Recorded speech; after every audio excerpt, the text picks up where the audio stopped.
All right, part 38 of Who the Fuck Did I Marry? I'm going to call this housekeeping and missing pieces. So, housekeeping.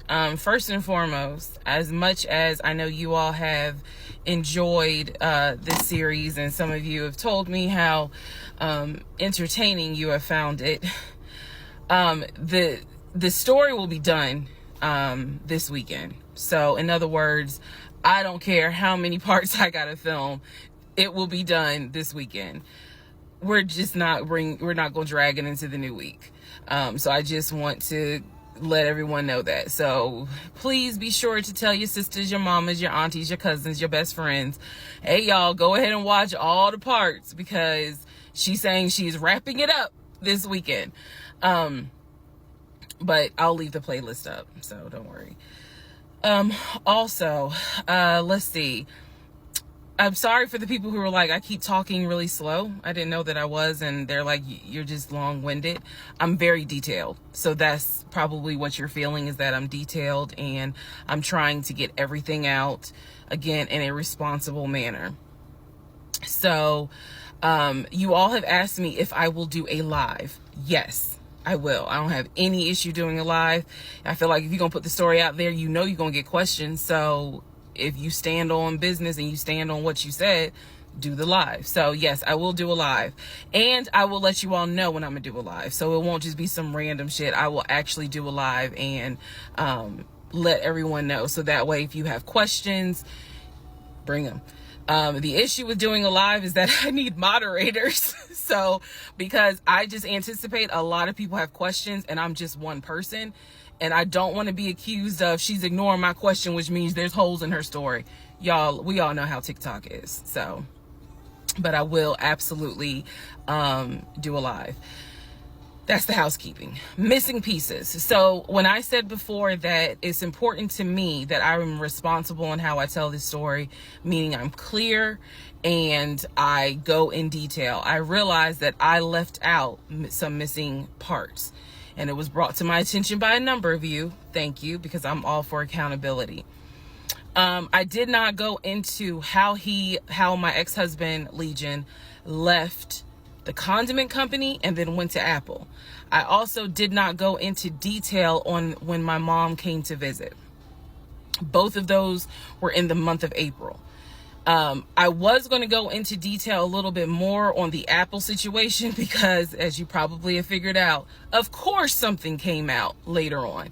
But nevertheless, in terms of April of 2021, my mom came for a visit. She lived in Arkansas. She came to visit us. She came to visit us after we had that whole sexting on Facebook incident and just after we had started marital counseling. There were no fireworks during her visit. Nothing was weird. I did talk about how, my family has always been there. And if you spoke with my mom, she would tell you she didn't see anything out of the ordinary. But there was something in her spirit that just didn't sit right. She didn't talk to me about it at the time. She did not raise her concerns. She simply, when she came to visit, we welcomed her with open arms. Legion was excited to meet her. She was excited to meet him. We took my mom out to eat. It was a typical, very quiet, non-active visit. I didn't know what my mother thought until later on. So she didn't share with me during the visit, something don't seem right. She and I sat in the guest room talking. I never told her anything that was going on. Number one, because again, it goes back to that mindset of what happens in my marriage needs to stay in my marriage. And I talk about how I didn't think looking back, it was not a good idea that I told my aunt what had happened. My aunt is not the type that's going to tell my mother. That in other words, if you confide in her, she keeps it between you and her. So my mom never knew that there were any issues. And so there was nothing for her to be on mama bear mode. Had she known, this would have been a very different trip. But she didn't know. So she did come to visit. Everything went fine. He and I put on a united front. Oh, we're so happy. We're so, in love. And yes, behind the scenes was a whole different story. He talked to her about how he was looking to buy a house, and how he told her how work was going, how his job, how his job was going, bragging as usual, which I did tell my mom, look, he's going to talk about himself and money a lot. So, just change the subject. If he brings up a house, change the subject. That was my instructions to her, because I was like, I don't even want to get into the whole house situation. So other than that, uneventful. Now, once my mom left, this is still in April, everything was fine with him at the condiment company. As far as I knew, everything was fine. What ended up happening is he randomly came home one day and starts complaining about changes that are going on at the company. When he started complaining about those changes, it was things like, keep in mind, he is not VP of the company. He was VP of, I keep getting it wrong, but I think it was VP of production is what the memo says. So he was not the second in command for the company.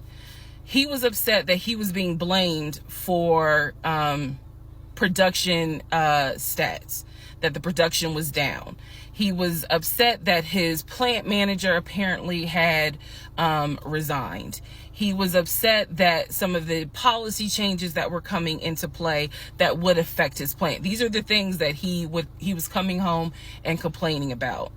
Literally, he would complain. He started complaining Monday. By Friday, he said, you know what, if they continue doing this, then I just need to find another job. He was like, I think I'm going to call my homeboy that I work with at Apple, and I'm going to see, what they have available. Yes, there were red flags going up. Of course there were. At this point, we're not even dealing with United Nations of red flags. We are dealing with the Olympics. We are dealing with the parade of all nations. Everybody got a red flag. So when he said that, I was kind of like, okay, because I had become numb to all the antics that he did. I was numb to it. So he literally said, I think I'm going to call my homeboy and I'm going to see what's at Apple. My response to him was, well, what about your salary? Would you take a pay cut? He was like, no, I'm not going to take a pay cut. Like, I wouldn't leave unless it's going to be the same amount or more money. Y'all, the next week, last week of April, I'm at work, minding my own business. He calls me and tells me, I've decided to resign. You what? I've decided to resign. Don't worry. Don't get all crazy. I had talked to my homeboy. There is a position at Apple, and I'm on my way there now to go and meet him so that I can get some information on the position. We're married, y'all. We're married. So what I said to him was, well, will you get all this in writing? His words to me were, of course I'm going to get it in writing. I'm not stupid. You know what? I don't even want to talk to you no more. Click. That's the end of April. So that is how I was introduced to this Apple job. Again, if you stick with this series, you will find out exactly what happened. But that's how I was introduced to the Apple job. It literally was in a span of within 2 weeks. And he resigned from the condiment company and immediately said, I'm going to move over to Apple. Just wanted to clarify that. So we will continue on.